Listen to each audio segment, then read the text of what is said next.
Industrial పాలసీపై కొంతమంది అసత్య ప్రచారం చేస్తున్నారని మంత్రి ఉత్తమ్ కుమార్ రెడ్డి తీవ్ర ఆగ్రహం వ్యక్తం చేశారు. భాగ్యనగరాన్ని పొల్యూషన్ ఫ్రీగా చేయడమే తమ ప్రభుత్వ పాలసీ లక్ష్యమన్నారు.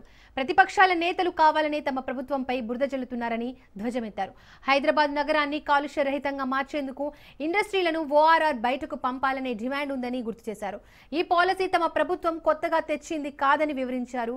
కేసీఆర్ ప్రభుత్వంలో కూడా ఈ పాలసీపై చర్చ జరిగిందని గుర్తు చేశారు. బీఆర్ఎస్ అధికారంలోకి వచ్చేది లేదని, పాలసీ మార్చేది లేదన్నారు. ఇండస్ట్రియల్ పాలసీ మీద బీఆర్ఎస్ పార్టీ వాళ్ళు, బీజేపీ వాళ్ళు కూడా పూర్తిగా ఒక అసత్య ప్రచారం చేస్తున్నారు. అసలు పాలసీ అర్థం కాక చేస్తున్నారా, ఏదో బురద జల్లాలి, బదనాం చేయాలనే ఉద్దేశం చేస్తున్నారా?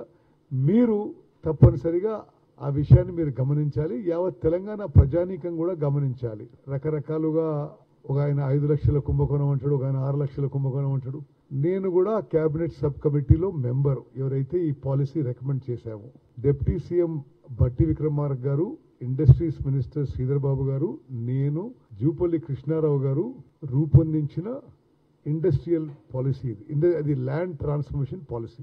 ఒక దశాబ్దంన్నర నుంచి ప్రజల నుంచి ఒక డిమాండ్ వస్తుంది. హైదరాబాద్ నగరం పొల్యూషన్ ఫ్రీ చేయాలంటే, కాలుష్య రహితంగా చేయాలంటే ఇండస్ట్రీస్ ని హైదరాబాద్ నగరంలో ఔటర్ రింగ్ రోడ్డు బయటికి పోయే విధంగా ప్రోత్సహించాలి అని ఇప్పటి పాలసీ కాదు, ఆకస్మికంగా సడన్ గా తీసుకున్న నిర్ణయం కాదు. ఉమ్మడి ఆంధ్రప్రదేశ్ లో కాంగ్రెస్ ప్రభుత్వంలో కూడా ఈ దిశలో ఆలోచన చేసినారు. అప్పుడు కూడా విషయం డిస్కస్ చేశారు. మీరు ఒకసారి ఆలోచించండి. ఈరోజు ఢిల్లీ నగరంలో ఏమైంది? కాలుష్యం ఏ స్థాయికి పెరిగిందంటే, దేశ రాజధానిలో అన్లివబుల్ ఎయిర్ క్వాలిటీ లెవెల్ ఇస్ అన్లివబుల్ అని ఎన్వైరన్మెంట్ ఎక్స్పర్ట్స్ ప్రకటిస్తున్నారు. హైదరాబాద్ నగరం ఆ విధంగా కావద్దు, పొల్యూషన్ ఫ్రీ ఉండాలి, కాలుష్య రహితంగా ఉండాలని ఒక దశాబ్దంన్నర నుంచి ఆలోచనలు జరుగుతున్నాయి. ఈ ఇండస్ట్రియల్ పాలసీ మీద బీఆర్ఎస్ పార్టీ వాళ్ళు, బీజేపీ వాళ్ళు కూడా పూర్తిగా ఒక అసత్య ప్రచారం చేస్తున్నారు. అసలు పాలసీ అర్థం కాక చేస్తున్నారు. హిల్డ్ పాలసీపై బీఆర్ఎస్ నేత మాజీ మంత్రి జగదీష్ రెడ్డి తీవ్ర విమర్శలు చేశారు. పారిశ్రామిక భూములపై రేవంత్ రెడ్డి కన్నేశారని విమర్శించారు. ప్రభుత్వాన్ని రియల్ ఎస్టేట్ దందాలుగా రేవంత్ భావిస్తున్నారని ఆరోపించారు. 5 లక్షల కోట్ల రూపాయలు దోచుకోవడమే లక్ష్యంగా రేవంత్ కుట్రలు చేస్తున్నారని మండిపడ్డారు. రేవంత్ రెడ్డి భూదందాతో తెలంగాణకు తీరని అన్యాయం జరిగిందన్నారు. ఎకరం 100 కోట్లు పలికే భూములు 1.2 కోట్లకు దోచిపెడుతున్నారని విమర్శించారు.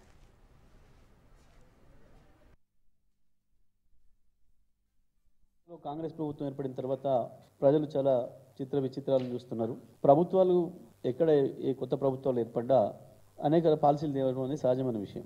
ప్రజలు ఉన్నదానికంటే ఇంకా కొత్తగా అభివృద్ధి చేయడం కొరకు, కొత్త సమస్యలను పరిష్కారం చేయడం కొరకు అనేక రకాల పాలసీలు తెస్తుంటారు. కానీ తెలంగాణలో ఏర్పడిన కాంగ్రెస్ ప్రభుత్వం పాలసీల పేరు మీద స్కాములు తెస్తూ ఉంది. ప్రతి పాలసీ వెనకాల ఒక స్కామ్. హైడ్రా అంటే ఒక స్కాము, మూసి రెజ్యునేషన్ అంటే ఒక స్కాము, పారిశ్రామిక వాడల ఏర్పాటు అంటే ఒక స్కాము.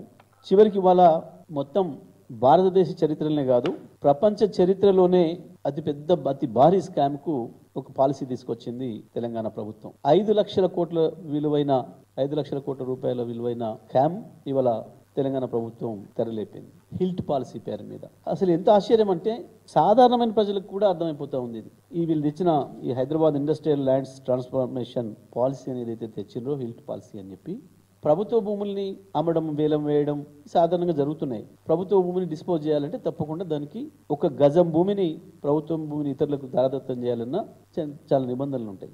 కానీ చాలా విచిత్రంగా 10,000 ఎకరాల అతి విలువైన భూముల్ని కారు చౌకగా వాళ్ళ అనుయాయులకి, వాళ్ళ ఆత్మీయ బంధువులకు, ఆత్మీయ మిత్రులకు కట్టబెట్టడానికి ఒక భారీ స్కామ్ తెరలేపింది ఇవాళ రాష్ట్రంలో ఉన్న కాంగ్రెస్ పార్టీ ప్రభుత్వం, రేవంత్ రెడ్డి ప్రభుత్వం. ఇది హైదరాబాద్ నగరానికి ద్రోహం చేయడమే కాదు, తెలంగాణ ప్రజలందరికీ కూడా ద్రోహం చేయడం. ఒకవైపు మీరు చూసిండ్రు, గత 3 నెలల్లోనే 2 నెలల నుంచి ఇప్పటి వరకు ఎప్పుడూ రానంత ధర వచ్చింది. దాదాపు 190 కోట్లు వచ్చింది, 170 కోట్లు వచ్చింది ఎకరానికి అని చెప్పి వేలం పాటేస్తే, మళ్ళీ నిన్న మొన్న 137 కోట్లు వచ్చింది, ఇంకొక చోట 136 కోట్లు వచ్చింది అని చెప్పి ప్రభుత్వం ప్రకటించింది. మరి ఇంత స్పష్టంగా ఇవి ప్రకటిస్తూ మరొక వైపు పేదలెక్కడన్నా ఇండ్లు కట్టుకుంటే ప్రభుత్వ భూముల్లో వాళ్ళకి ఎక్కడ నిల్వ నీడలేక తలదాచుకోవడానికి గూడు లేక ప్రభుత్వ భూమి ఉంటే దాంట్లో ఇంత గుడిసెలు వేసుకుంటేనేమో ఇండ్లు గులగొట్టే సందర్భం.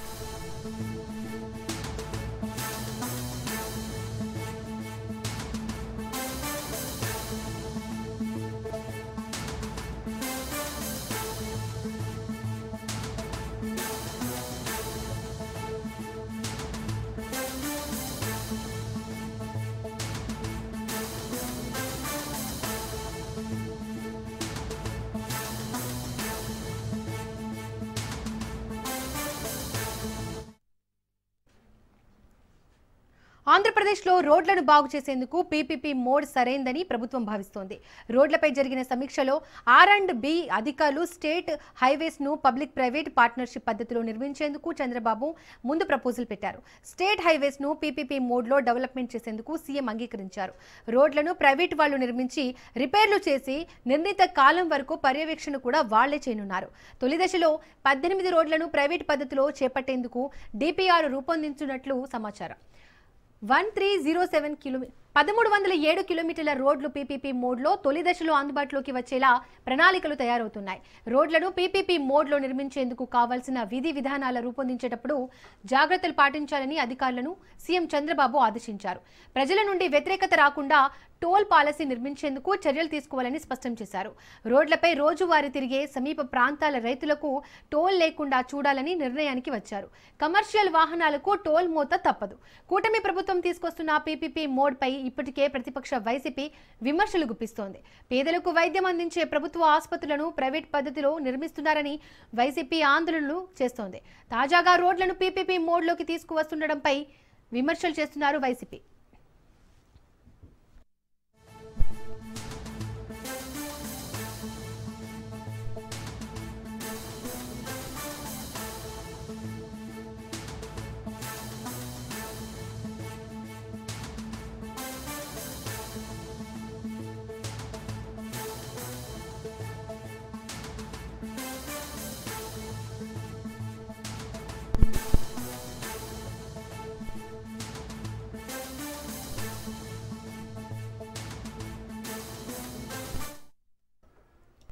ఆంధ్రప్రదేశ్లో రోడ్లను బాగు చేసేందుకు పీపీపీ మోడ్ సరైందని ప్రభుత్వం భావిస్తోంది.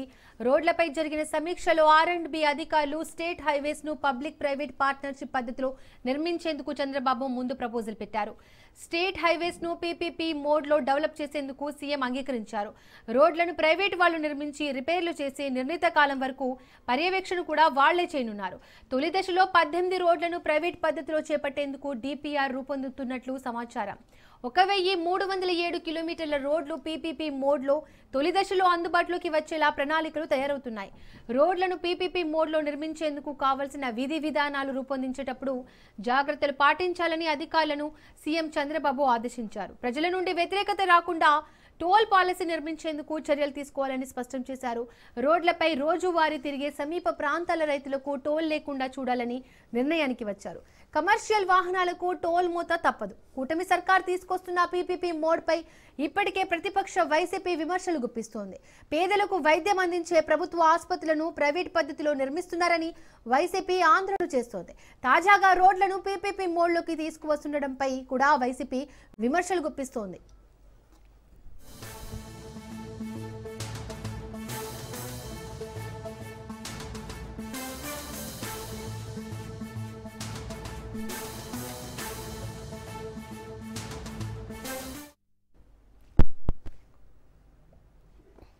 రైట్, ఇక ఇదే అంశానికి సంబంధించి మోర్ డీటెయిల్స్ మా ప్రతినిధి సంతోష్ అందిస్తారు. సంతోష్, పీపీపీ రోడ్లను అందుబాటులోకి తెచ్చేందుకు సర్కార్ ఎలాంటి ప్రణాళికలు చేస్తుంది? దీనికి వైసీపీ ఎలా విమర్శలు గుప్పిస్తుంది? డీటెయిల్స్ ఏంటి? సీఎం చంద్రబాబు నాయుడు మరి ఏదైతే రోడ్ల నిర్మాణం ఇప్పటి వరకు కూడా నేషనల్ హైవేలో పీపీపీ విధానాన్ని అమలు చేసినటువంటి నేపథ్యంలోనే ఇప్పుడు రాష్ట్రంలో కూడా ఈ యొక్క హైవేస్ లో పీపీపీ విధానాన్ని అమలు చేసేందుకు కూడా సరికొత్తగా నిర్ణయం తీసుకున్నట్టు కూడా తెలుస్తా ఉంది. ఎందుకంటే ఈ యొక్క పీపీపీ విధానంలో ఇప్పటి వరకు కూడా కొన్ని విభాగాల్లో అమలు చేసినటువంటి నేపథ్యంలోనే ఇప్పుడు రహదారులకు సైతం కూడా ఇన్వాల్వ్ చేసే విధంగా కూడా ఇటు కూటమి సర్కార్ నిర్ణయం తీసుకుంటుంది. ప్రధానంగా తొలిత ఏదైతే మొత్తంగా 11 ఏదైతే సాంకేతిక ఆర్థిక అధ్యయనంలో భాగంగా 11 రోడ్లు అయితే గనక ఈ యొక్క నిర్మాణం చేపట్టేందుకు వీలుగా ఉంటుందని కూడా ఒక నివేదిక అయితే అందించడం జరుగుతా ఉంది. మొత్తంగా చూసుకున్నట్లయితే గనక 175 రోడ్లను అయితే ఈ యొక్క రహదారులు విస్తరించే విధంగా కూడా ఇటు పూర్తి స్థాయిలో అయితే కనుక ఒక నివేదిక అనేది తీసుకున్న అనంతరం కూడా తొలి దశలో ప్రారంభించే విధంగా ఉభయ గోదావరి జిల్లాలో ఈ యొక్క పిపిపి విధానంలో మోడల్లో అయితే కనుక ఈ రహదారుల నిర్మాణాలు అనేది కూడా చేపట్టడం కూడా జరుగుతూ ఉంది. ప్రధానంగా ఈ యొక్క కొన్ని అధ్యయనంలో భాగంగా ఏదైతే రాష్ట్ర రహదారులకి సంబంధించినటువంటి వరుస సంఖ్యల ఖర్చు వ్యయం కావచ్చు, కేంద్ర రాష్ట్ర ఖర్చు వ్యయం కావచ్చు, అదేవిధంగా టోల్ కి సంబంధించినటువంటి అంశాలు గుత్తేదారులకి ఎంత మేరకు ఈ యొక్క హక్కులు కేటాయించాలి అంటే దాదాపు 15 నుంచి 30 సంవత్సరాలు, ఈ సంవత్సరాల గడువు అనేది ఎన్ని సంవత్సరాలు కేటాయించాలి, వీటన్నిటిపై కూడా ఒక అధ్యయనం అనేది కూడా చేయడం కూడా జరుగుతూ ఉంది. ఈ యొక్క ప్రధానంగా ఇటు గుంటూరు టు బాపట్ల కావచ్చు, అదేవిధంగా మంగళగిరి నుంచి ఇటు తెనాలి కావచ్చు, ఇటువంటి రోడ్ల విస్తరణ అంటే విడివిడిగా కాకుండా ఒక్కటిగా కలిపి ఈ యొక్క 4 లైన్లను సిద్ధం చేసే విధంగా కూడా ఈ యొక్క డిపిఆర్ ని సిద్ధం చేయాలంటూ కూడా ఇటు సీఎం చంద్రబాబు నాయుడు అధికారులకు ఆదేశాలు జారీ చేయడం కూడా జరుగుతూ ఉంది. అయితే ఇప్పుడు ఇటు గుంటూరు జిల్లానే కాదు రాష్ట్ర వ్యాప్తంగా కూడా రాష్ట్రంలో ఉన్నటువంటి ప్రధానమైనటువంటి రహదారులు అంటే మండల కేంద్రం నుంచి జిల్లా కేంద్రం నుంచి రాష్ట్ర జాతీయ రహదారుల వరకు ఈ యొక్క కనెక్టివిటీ అనేది కూడా పిపిపి మోడల్లో రహదారులు విస్తరణ చేసేందుకు సిద్ధం చేయాలంటూ కూడా ఒక డిపిఆర్ ని సిద్ధం చేయాలంటూ ఇప్పటికే సీఎం చంద్రబాబు నాయుడు ఆదేశాలు జారీ చేయడంతో పాటు అవసరమైతే కొత్త టెక్నాలజీ అంటే ఏదైతే ఫైబర్ కి సంబంధించినటువంటి కొత్త టెక్నాలజీ ఏదైతే వచ్చిందో దాన్ని సైతం కూడా వినియోగించుకునే విధంగా ఉండాలి అంటూ కూడా అధికారులకు దిశానిర్దేశం చేయడం కూడా జరుగుతూ ఉంది. అంటే 135 రహదారుల విస్తరణలో భాగంగా ఎటువంటి ఇబ్బందులు తలెత్తకుండా అంటే దాదాపు మొదటి దశలోనే ఈ సంక్రాంతిలోగా పూర్తి స్థాయిలో అందుబాటులో వచ్చే విధంగా కూడా కొంత నిర్ణయాలు తీసుకున్నట్టు కూడా తెలుస్తూ ఉంది. రహదారి ఇప్పటికే కొన్ని విభాగాలు అంటే ఇప్పుడు ప్రైవేట్ ప్రభుత్వ హాస్పిటల్కి సంబంధించినటువంటి అంశాలు కూడా పిపిపి విధానంలో అమలు చేస్తున్నటువంటి నేపథ్యంలోనే ఇప్పుడు తాజాగా చూసుకున్నట్లయితే కనుక రోడ్ల విస్తరణకు అయితే రావడం కూడా జరుగుతా ఉంది. అయితే ఈ రోడ్ల విస్తరణలో సీఎం చంద్రబాబు నాయుడు గతంలో కూడా ఏదైతే సీఎం గా ఉన్నప్పుడు కేంద్రానికి ప్రధానిగా ఉన్నప్పుడు ఒక మాజీ ప్రధానికి అయితే కనుక ఒక సలహా ఇవ్వడం కూడా జరుగుతూ ఉందంటూ కూడా చెప్పడం జరుగుతూ ఉంది. ఏదైతే పిపిపి విధానంలో జాతీయ రహదారులని అభివృద్ధి చేస్తే ఎంతగానో ఉపయోగపడుతుందంటూ కూడా గతంలో చెప్పినటువంటి అంశాలను సైతం కూడా ఇప్పుడు ఈ యొక్క సమీక్షలో సీఎం చంద్రబాబు నాయుడు ప్రస్తావించినట్టు కూడా తెలుస్తోంది. అదే విధంగా ఇప్పుడు అందరూ ప్రతి ఒక్కరూ వినియోగించుకోవడం కూడా జరుగుతోంది. ఇప్పుడు రాష్ట్రంలో కూడా ఈ యొక్క పరిస్థితిని అమలు చేస్తే మాత్రం ఆ రోడ్ల రహదారులన్నీ కూడా ప్రభుత్వ ఆధీనంలోనే ఉంటాయి. కానీ ఈ టోల్ వసూలు కావచ్చు వీటన్నిటిని ఖర్చు వ్యయం తగ్గుతున్నటువంటి ప్రభుత్వానికి భారం పడకుండా ప్రైవేట్ వాళ్ళని ఇన్వాల్వ్ చేస్తే అక్కడ టోల్ వసూలు మాత్రం ఏదైతే ఇప్పటి వరకు ఉన్నటువంటి మినహాయింపులు ఏవైతే ఉంటాయో వాటి వరకు కూడా మినహాయింపు ఇస్తూనే కమర్షియల్ వెహికల్స్ కు మాత్రం కూడా ఈ టోల్ వసూలు చేసే విధంగా కూడా కూటమి సర్కార్ అడుగులు వేస్తున్నట్టు కూడా తెలుస్తా ఉంది. ఎందుకంటే 2 వీలర్స్ కావచ్చు, ఆటో రిక్షా, ట్రాక్టర్లు కావచ్చు, వీటికైతే కనుక టోల్ ట్యాక్స్ అనేది ఇప్పటి వరకు తీసుకోలేనటువంటి నేపథ్యంలోనే రాష్ట్రంలో నిర్మించేటువంటి టోల్స్ కి సైతం కూడా వాటికి మినహాయించే అవకాశాలు ఎక్కువగా కనబడతా ఉన్నాయి. కాకపోతే అదనంగా ఇటు కమర్షియల్ వెహికల్స్ రాష్ట్ర రహదారుల్లో కూడా టోల్ వసూలు చేస్తే మాత్రం ఇక మరింత భారం పడుతుంది అంటూ కూడా ఒకవైపు నుంచి వస్తున్నటువంటి వాదనగా మనం పరిగణలోకి తీసుకుంటున్నారు. అయితే మొత్తంగా చూసుకున్నట్లయితే కనుక ఇటు వైసీపీ చేసినటువంటి విమర్శలు కావచ్చు, అదేవిధంగా కొంతమంది రాజకీయ విశ్లేషకులు చేస్తున్నటువంటి అంశాలు కావచ్చు, ఏ విధంగా పరిగణలోకి తీసుకొని మరింత వేగంగా అంటే పునరాలోచించి ఏ విధంగా ముందుకు వెళ్ళబోతారు. టోల్ ట్యాక్స్లకు సంబంధించినటువంటి అంశం మరింత భారీగా భారం పడితే మాత్రం ఏదైతే ప్రభుత్వానికి వ్యతిరేకత వస్తుంది అన్న దానిపై అయితే కనుక కొన్ని రోడ్ల నిర్మాణాలు చేపడతారో ఆ నిర్మాణాలకు మాత్రమే కూడా కొంతమేర టోల్ వసూలు చేసే విధంగా కూడా ఇటు ప్రణాళికలు సిద్ధం చేయాలంటూ కూడా అధికారులకి సీఎం చంద్రబాబు నాయుడు సూచనలు ఇస్తున్నట్టు కూడా తెలుస్తా ఉంది. ఎందుకంటే ఇటు నర్సాపురం నుంచి తాడేపల్లిగూడెం వచ్చేటువంటి రహదారికి విస్తరణలో భాగంగా ఈ యొక్క పిపిపి మోడల్ విధానం అమలు చేయొచ్చు అంటూ కూడా చెప్తా ఉండడం జరుగుతూ ఉంది. అయితే కొన్ని రహదారులకు మాత్రం ఈ పిపిపి విధానాన్ని అమలు చేయలేము అంటూ కూడా ఈ యొక్క అధ్యయనం అనేది తేల్చి చెప్పడం కూడా జరుగుతూ ఉంది. అయితే ఈ యొక్క ప్రధానంగా ఏదైతే ఈ పిపిపి విధానంలో అమలు చేయనటువంటి రహదారులు ఏవైతే ఉంటాయో వాటికి ప్రత్యామ్నాయంగా ఆలోచించాలంటూ కూడా సీఎం చంద్రబాబు నాయుడు అధికారులకి సూచించినట్టు తెలుస్తా ఉంది. అయితే పిపిపి విధానంలో అమలు చేసేటువంటి రహదారులు ఏవైతే ఉంటాయో వాటితో మాత్రం ఎక్కువగా టోల్ భారం పడకుండా అదేవిధంగా గుత్తేదారులకు ఇచ్చేటువంటి సంబంధించినటువంటి ఏవైతే కాల పరిమితి ఉంటుందో ఆ పరిమితిపై కూడా అధ్యయనం చేయాలంటూ కూడా దిశానిర్దేశం చేయడం కూడా జరుగుతోంది. విస్తరణ 6 వరుసల విస్తరణ లేదంటే 4 వరుసల విస్తరణ అవసరమైనటువంటి రహదారులకి ప్రధానంగా ఏదైతే ఇప్పటికే లాజిస్టిక్స్ హబ్ గా మార్చేందుకు ఏపీని పూర్తి స్థాయిలో ముందుకు తీసుకెళ్తున్నటువంటి నేపథ్యంలోనే ఇటు ట్రాన్స్పోర్ట్ అనేది కూడా ఎంతగానో ఉపయోగపడినటువంటి పరిస్థితుల్లో రహదారులు అనేది కూడా ప్రధానమైనటువంటి అంశంగా పరిగణలోకి తీసుకునే విధంగా కూడా ఇటు ముందుకెళ్లాలి. ఆ రహదారుల విస్తరణలో భాగంగా టెక్నాలజీని సైతం కూడా అమలు చేయాలంటూ కూడా ఇటు సీఎం చంద్రబాబు నాయుడు సూచిస్తా ఉన్నారు. ఎందుకంటే ఈ రహదారుల విస్తరణలో భాగంగా అవసరమైతే కనుక స్పీడ్ లిమిట్స్, అదే విధంగా రెస్ట్ కి సంబంధించినటువంటి ఏవైతే ఉంటాయో వాటిని సైతం కూడా విశ్రాంతికి సంబంధించినటువంటి అంశాలను కూడా పరిగణలోకి తీసుకొని విస్తరణలు చేపట్టాలంటూ కూడా దిశానిర్దేశం చేయడం కూడా జరుగుతుంది. ఈ యొక్క పబ్లిక్ ప్రైవేట్ పార్ట్నర్షిప్ లో భాగంగా ఇప్పుడు రోడ్ల నిర్మాణాలకు రాష్ట్ర వ్యాప్తంగా నిర్మాణాలు చేపడుతున్నటువంటి నేపథ్యంలోనే మరోవైపు ప్రతిపక్షం నుంచి కూడా విమర్శలు వస్తున్నట్టు కూడా తెలుస్తా ఉంది. సంతోష్, ఈ పీపీపీ విధానంలో రోడ్స్ నిర్మించలేని రహదారులు ఏంటి? అలాగే ఈ పీపీపీ విధానంలో రోడ్ నిర్మాణాలు మన దేశంలో ఇదివరకు ఎక్కడైనా జరిగాయా?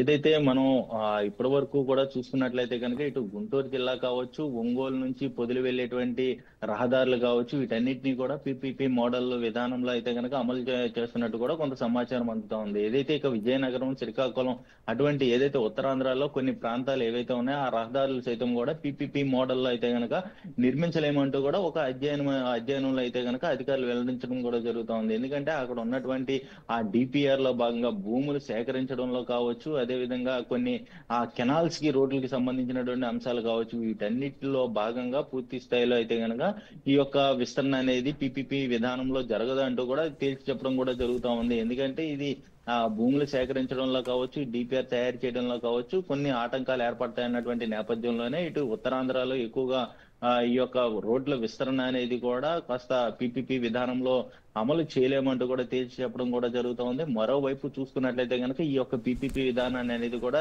నేషనల్ హైవేస్ ఎక్కువగా ఈ యొక్క విధానం అనేది కూడా అమలు అవుతుంది అంటూ కూడా చెప్పడం జరుగుతూ ఉంది. ఎందుకంటే గతంలో సీఎం చంద్రబాబు నాయుడుగా ఉన్నప్పుడు కూడా ఈ యొక్క సలహాని నేషనల్ హైవేస్ లో పీపీపీ విధానంలోనే అమలు చేస్తే బాగుంటుందంటూ కూడా ఒక దివంగత మాజీ ప్రధానికి అయితే ఇచ్చినటువంటి నేపథ్యంలోనే ఇప్పుడు తాజాగా ఈ అంశాలను కూడా ఇప్పుడు ప్రస్తావించి రాష్ట్ర రహదారుల్లో అమలు చేస్తే బాగుంటుందన్న నిర్ణయానికి అయితే వచ్చినట్టు కూడా తెలుస్తా ఉంది.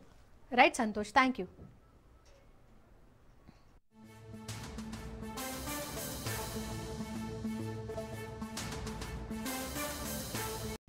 ఢిల్లీ పేలుడు కేసులో కీలక విషయాలు వెలుగులోకి వస్తున్నాయి. అరెస్ట్ చేసిన 7గురిని ఎన్ఐఏ అధికారులు విచారిస్తున్నారు. నిందితురాలు డాక్టర్ షాహీన్ షహీద్ తన భార్య అని విచారణలో వెల్లడించారు. ముజమ్మిల్ షాహీన్ ఫజీద్ 2023లో పెళ్లి చేసుకున్నట్టు నిర్ధారించారు. ఆల్ఫలాల్ యూనివర్సిటీ సమీపంలో తమ పెళ్లి జరిగిందని తెలిపాడు ముజమ్మిల్ షకీల్. 2023లో ఆయుధాలు కొనేందుకు ముజమ్మిల్కు 6.5 లక్షలు ఇచ్చాడు షాహీన్ కు జైషే మహమ్మద్ మాడ్యూల్తో సంబంధాలపై ఎన్ఐఏ ఆరా తీసింది.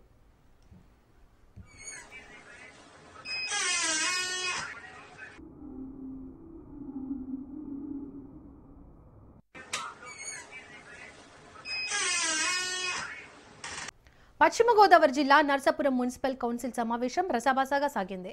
అక్టోబర్లో సాధారణ సమావేశం ఎందుకు నిర్వహించలేదంటూ పలువురు కౌన్సిలర్లు మున్సిపల్ చైర్మన్ ను ప్రశ్నించారు. పట్టణంలో పారిశుద్ధ్య నిర్వహణ లోపాలపైన కౌన్సిలర్లు తీవ్ర స్థాయిలో వాదోపవాదనలు చేశారు. మోంతా తుఫాన్ కారణంగా 11వ వార్డులో నేల కొరిగిన భారీ వృక్షాలను తొలగించారని, సుమారు 10 లక్షలు విలువ చేసే కలప ఏమైందని కౌన్సిలర్లు ప్రశ్నించారు.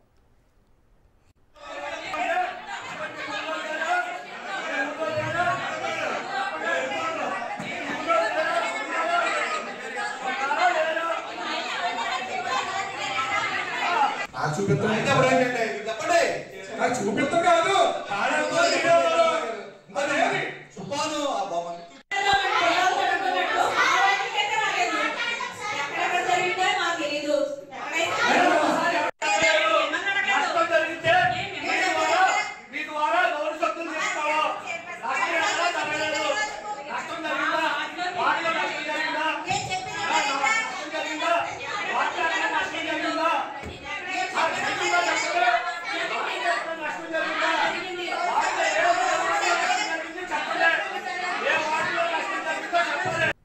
హనుమకొండ జిల్లా ఎలకతుర్తి మండలంలో స్థానిక సంస్థల ఎన్నికల నామినేషన్ కేంద్రాలను జిల్లా కలెక్టర్ స్నేహ శబరీష్ ఆకస్మికంగా తనిఖీ చేశారు. నిర్వహించిన తేదీలలో అభ్యర్థుల నామినేషన్లు స్వీకరించబడతాయని, ఎన్నికల నిర్వహణను పారదర్శకంగా చేయడానికి అధికారిక పర్యవేక్షణ బృందాలు నియమించబడాయని తెలిపారు. ఎన్నికల నియమ నిబంధనలు ఖచ్చితంగా అమలు చేయాలని కలెక్టర్ స్పష్టం చేశారు.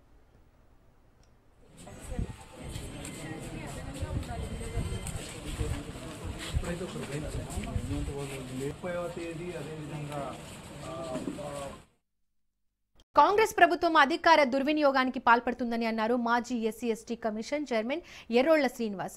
కేబినెట్ హోదాతో 14 మందిని ప్రభుత్వ సలహాదారులుగా పెట్టుకుని ఇల్లీగల్ గా మరో కేబినెట్ రేవంత్ రెడ్డి నడుపుతున్నారని ఆరోపించారు. దీనిపైన హైకోర్టులో ఫీల్ దాఖలు చేశామని అంటున్న ఎర్రోళ్ల శ్రీనివాస్ తో మా ప్రతినిధి సైదులు ఫేస్ టు ఫేస్. మనతో మాట్లాడేందుకు మాజీ SC ST commission chairman Errolla Srinivas గారు ఉన్నారు. మాట్లాడదాం. సార్ చెప్పండి, ఏంటి అధికార దుర్వినియోగం జరుగుతుందంటున్నారు, హైకోర్టులో ఫీల్ దాఖలు చేశారంటున్నారు. ఏం దాఖలు చేశారు, ఏం దుర్వినియోగం జరుగుతుంది రాష్ట్రంలో? అసలు రాష్ట్ర ప్రభుత్వ క్యాబినెట్కు సమాంతరంగా క్యాబినెట్ను ముఖ్యమంత్రితో పాటు 18 మంది మంత్రులు కలిగి ఉండాల్సినటువంటి ఈ మంత్రివర్గంలో 2 పదవులు ఖాళీగా పెట్టి వీటికి సమాంతరంగా 14 మంది అడ్వైజర్లను పెట్టుకొని ఈ రాష్ట్ర ముఖ్యమంత్రి ప్యారలల్గా వేరే ప్రభుత్వాన్ని నడుపుతున్నాడనేటువంటి సంకేతాలు చాలా స్పష్టంగా ఈరోజు నేను పిల్లేసిన ఇయరా మీడియా సమావేశం ద్వారా చెప్పడం కూడా జరిగింది. ఆనాడు కేసీఆర్ గారి ప్రభుత్వంలో కొంతమంది వివిధ రంగాల్లో ఉన్నటువంటి వ్యక్తులను కొట్లాడుకు తెచ్చుకున్నటువంటి తెలంగాణకు భావితరాలకు మంచి భవిష్యత్తు అందించాలి, అభివృద్ధి చేసుకోవాలన్నటువంటి ఉద్దేశం కొద్దీ అదే విభజన చట్టంలో అనేక లొసుగులు ఉన్నాయి. వాటి విషయంలో ఢిల్లీతోని మాట్లాడడానికి కొంతమందిని మేము అడ్వైజర్లను పెట్టుకుంటే ఇది రాజ్యాంగానికి విరుద్ధం, ఈ రాష్ట్రంలో 15% మించి మంత్రివర్గం ఉండకూడదనేసి రాజ్యాంగానికి విరుద్ధంగా కేసీఆర్ ప్రభుత్వం నడుపుతుండని చెప్పేసి ఆనాడు 2017లో రేవంత్ రెడ్డి గారు పిల్లేసిండు. ఆనాడు తప్పైంది, ఇది తప్పు, రాజ్యాంగానికి విరుద్ధం అనేసి మా మీద వేసినటువంటి రేవంత్ రెడ్డి గారికి ఇలా నేను కూడా 2025 ఈ డేట్ల నేను కూడా ఈ రాష్ట్ర ప్రభుత్వం మీద ఆనాడు తప్పైనప్పుడు ఇది ఒప్పెట్లయితుంది 16 మందితోని ప్యారలల్గా 14 మంది అడ్వైజర్లను క్యాబినెట్ ర్యాంక్ ఇచ్చి మంత్రులతో సమానంగా క్యాబినెట్ ర్యాంక్ ఇచ్చి క్యాబినెట్ ర్యాంక్తో నడుపుతూ ఉన్నారు. ఇది ఏ రకంగా సమంజసం, వీటిపైన సమాధానం వివరణ ఇవ్వాల్సినటువంటి అవసరం ఈ ప్రభుత్వం పైన, ఈ రాష్ట్ర ప్రభుత్వం పైన ఉందనేసి ఇలా పిల్లు వేయడం జరిగింది. ఆనాడు తప్పైనప్పుడు ఇలా ఒప్పెట్లయితుంది, వివరణ ఇవ్వాలి కదా. ఈనాటికి 16 మంది మంత్రులు మాత్రమే ప్రభుత్వంలో మంత్రివర్గంలో ఉన్నారు ముఖ్యమంత్రితో. ఇంకా 2 మంత్రి పదవులు ఖాళీగా ఉన్నాయి. ఒక పక్క 2 మంత్రి పదవులు ఖాళీగా ఉన్నాయి, వాటిని ఫిలప్ చేయలేదు. కానీ 14 మంది అడ్వైజర్లను ప్రభుత్వ సలహాదారులను క్యాబినెట్ స్టేటస్ ఇచ్చి ఎలా వాళ్ళని పెట్టుకున్నారు అంటే దీని ఉద్దేశం ఏంది? మీ క్యాబినెట్ స్టేటస్ ఇచ్చి అడ్వైజర్లను పెట్టుకోవడం అంటే మీ వ్యక్తిగతంగా పెట్టుకున్నారా, ప్రజా ప్రయోజనాల కోసం పెట్టుకున్నారా, లేకుంటే మీ పర్సనల్ ఇంట్రెస్ట్తో పెట్టుకున్నారా, పబ్లిక్ ఇంట్రెస్ట్లో పెట్టుకున్నారా? సమాధానం చెప్పాల్సినటువంటి అవసరం ప్రభుత్వానికి ఉంది. ఇలాంటి అధికార దుర్వినియోగం జరుగుతుంది అంటున్నారు, గుర్తించారు. మరి హైకోర్టులో ఫిల్ కూడా దాఖలు చేశారు కదా, సో ఖచ్చితంగా న్యాయ పోరాటం చేసేంత వరకు కంటిన్యూ చేస్తూనే ఉంటారా? ఇలా ముందుకు ప్రభుత్వం చేస్తున్నటువంటి ఈ ధ్వంసాన్ని, ఈ విధ్వంసాన్ని ఖచ్చితంగా ఆపడానికి ప్రధాన పార్టీ, ప్రతిపక్ష పార్టీగా డెఫినెట్గా మేము ఫైట్ చేస్తాం. మీరు చేస్తున్నటువంటి అక్రమాలను, మీరు చేస్తున్నటువంటి అన్యాయాలను ఎదిరించడానికి మేము బీఆర్ఎస్ పార్టీ సిద్ధంగా ఉన్నది. ఇలా మీరు చేస్తున్నటువంటి ఈ ద్వంద్వ వైఖరి విధానాలు కూడా మేము డెఫినెట్గా ఎండగట్టడానికి ఇలా పిల్లు వేసినాం. వాళ్ళని వెంటనే రద్దు చేయాలి, ఈ 2 పోస్టులు ఫిలప్ చేయాలి. ఈ రోజు వరకు క్యాబినెట్లో దాదాపుగా 2025 జూన్ 8వ తారీఖు వరకు ఈ రాష్ట్రంలో ఎస్సీ సామాజిక వర్గానికి సంబంధించినటువంటి సోషల్ వెల్ఫేర్ మినిస్టర్ ఉండడు, మైనార్టీ వెల్ఫేర్ మినిస్టర్ ఉండడు, హోంశాఖ మినిస్టర్ ఉండడు, ఎడ్యుకేషన్ శాఖ మంత్రి ఉండడు. అంటే కీలకమైనటువంటి అంశాలకు సంబంధించినటువంటి మంత్రులు నీ దగ్గర పెట్టుకొని ఈ రాష్ట్రాన్ని వల్లకాడు చేయదలుచుకున్నారా? అంటే వీళ్ళంతా పనికి మాలిన వాళ్ళు, అవసరం లేదు, అసమర్థులు అని చెప్పదలుచుకున్నారా? గత ప్రభుత్వం చేసినటువంటి అప్పులు, అధికార దుర్వినియోగాన్ని గాడిలో పెడుతున్నాము, ఇది ప్రజాప్రభుత్వం అంటున్నారు. మరి ఇప్పుడు మీరేమో ఇప్పుడు జరుగుతున్నదే అసలు అధికార దుర్వినియోగం అని చెప్పేసి కూడా అంటున్నారు. మరి ఏం చెప్పదలుచు? నేనేమంటున్నా, 14 మందికి జీవోలు ఇచ్చిండ్రు, క్యాబినెట్ స్టేటస్ ఇచ్చి జీవో ఇచ్చిండ్రు అడ్వైజర్లుగా. మీరు నిజంగా నిజాయితీ గల ప్రభుత్వం అయితే, మీకు చిత్తశుద్ధి ప్రభుత్వం రైట్, ఇక గాంధీ భవన్ లో మంత్రి పొన్నం ప్రభాకర్ మాట్లాడుతున్నారు, లైవ్ లో చూద్దాం. మేము రిజర్వేషన్ల పక్షపాత పార్టీ మాది, సామాజిక న్యాయానికి ఛాంపియన్ కాంగ్రెస్ పార్టీ. ఎప్పుడైనా ఏదైనా సామాజిక న్యాయం కొద్దో గొప్ప అటు జరిగితే కూడా మాట్లాడి ప్రజాస్వామికంగా అడిగి నిలదీయగలిగేటువంటి వేదిక కాంగ్రెస్లో ఉంది, మీ పార్టీలో ఉందా అని అడుగుతా ఉన్నా. ముఖ్యంగా Bharatiya Janata Party feudalistic mind set ఉన్న పార్టీగా బండి సంజయ్ బీజేపీ అధ్యక్షులు తొలగించినారు, ముఖ్యమంత్రి బీసీ అభ్యర్థి పెట్టి ఫ్లోర్ లీడర్ని చేసినారు. పార్టీ అధ్యక్షులు ఇంత పెద్ద ఇష్యూలు జరిగేటప్పుడు కూడా ఒక బలహీన వర్గాల వ్యతిరేకి మండల కమిషన్లో నవ సంఘర్షణ సమితి పేరు మీద రిజర్వేషన్లు వ్యతిరేకించినటువంటి వ్యక్తిని ఇలా అధ్యక్షుని చేసినారు. ఆనాడు సమ సంగ్రామ పరిషత్ మూవ్మెంట్ జరుగుతుంటే ఇలా మీరు మాట్లాడితే ఎట్లా? బీఆర్ఎస్ పార్టీ సర్వేలో కూడా పాల్గొనలే, president working president CLP leader వాళ్ళు సామాజిక న్యాయం గురించి మాట్లాడితే ఎట్లా? అందుకే ప్రజలకు ముఖ్యంగా బలహీన వర్గాల నాయకత్వానికి కాంగ్రెస్ పార్టీ సామాజిక న్యాయానికి ఛాంపియన్, బలహీన వర్గాలకు సంబంధించిన అంశాల మీద కట్టుబడి ఉన్నాం. అదే సమయంలో మా పార్టీ నాయకత్వాన్ని కూడా మేము కోరుతా ఉన్నాం. స్థానిక సంస్థల ఎన్నికల్లో 42% కాక ప్రతిపక్షాలు లేవనెత్తుతున్న అంశాలు మా పార్టీలో తొందరగా నిర్ణయం తీసుకోమని మేము కూడా అడుగుతా ఉన్నాం. అది సప్లైని కావచ్చు, లేకపోతే ఇతరత్ర ఉద్యోగ విద్య ఇతరత్ర అనేక అంశాల్లో కామారెడ్డి డిక్లరేషన్ ప్రకారంగా మేము కూడా మా పార్టీలో భారత్ మరో మెగా క్రీడా టోర్నీకి వేదిక కాబోతోంది. సరిగ్గా 2 దశాబ్దాల తర్వాత ప్రతిష్టాత్మక కామన్వెల్త్ గేమ్స్ నిర్వహణ ఆతిథ్య హక్కులను భారత్ సొంతం చేసుకుంది. అహ్మదాబాద్ వేదికగా 2030 ఈ పోటీలు జరగనున్నాయి. గత నెలలోనే అహ్మదాబాద్ నగరం ప్రాథమికంగా ఎంపిక కాగా ఇక్కడ జరిగిన కామన్వెల్త్ స్పోర్ట్స్ జనరల్ అసెంబ్లీలో కీలక నిర్ణయం తీసుకున్నారు. అహ్మదాబాద్ ను శతాబ్ది కామన్వెల్త్ గేమ్స్ ఆతిథ్య వేదికగా ప్రకటిస్తూ అధికారికంగా ప్రకటించారు. జనరల్ అసెంబ్లీలో 74 మంది సభ్యులు భారత బిల్డింగ్ కు ఆమోదముద్ర వేస్తూ నిర్ణయం తీసుకున్నారు. దీంతో 2010 తర్వాత భారత్ మరోమారు ఈ టోర్నీకి వేదిక కాబోతోంది. కామన్వెల్త్ స్పోర్ట్స్ ఎవాల్యూషన్ కమిటీ పరిశీలన అనంతరం ఎగ్జిక్యూటివ్ బోర్డు ఈ మేరకు ఆతిథ్య హక్కులు అహ్మదాబాద్ కు కేటాయిస్తున్నట్లు ప్రకటించింది.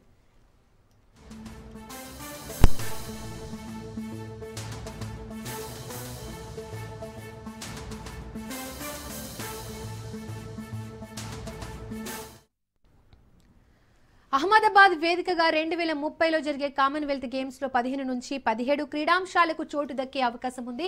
దీనికి సంబంధించి వచ్చే నెల నుంచే మెగా టోర్నీలో ఏ క్రీడలను చేర్చాలన్న దానిపై ప్రక్రియ మొదలు కానున్నట్లు తెలిసిందే. వచ్చే ఏడాది గ్లాస్గోలో జరిగే కామన్వెల్త్ లో కేవలం షూటింగ్, ఆర్చరీ, హాకీ, బ్యాడ్మింటన్ లాంటి వాటిని కూడా పక్కకు తప్పించారు. అయితే ఆతిథ్య హోదాలో భారత్ కు 2 కొత్త క్రీడాంశాలను చేర్చే అవకాశం లభిస్తోంది. ఇప్పుడిప్పుడే అంతర్జాతీయ దృష్టిని ఆకర్షిస్తున్న గ్రామీణ క్రీడలైన కబడ్డీ, ఖోఖోకు కామన్వెల్త్ లో చోటు దక్కే అవకాశాలు కనిపిస్తున్నాయి.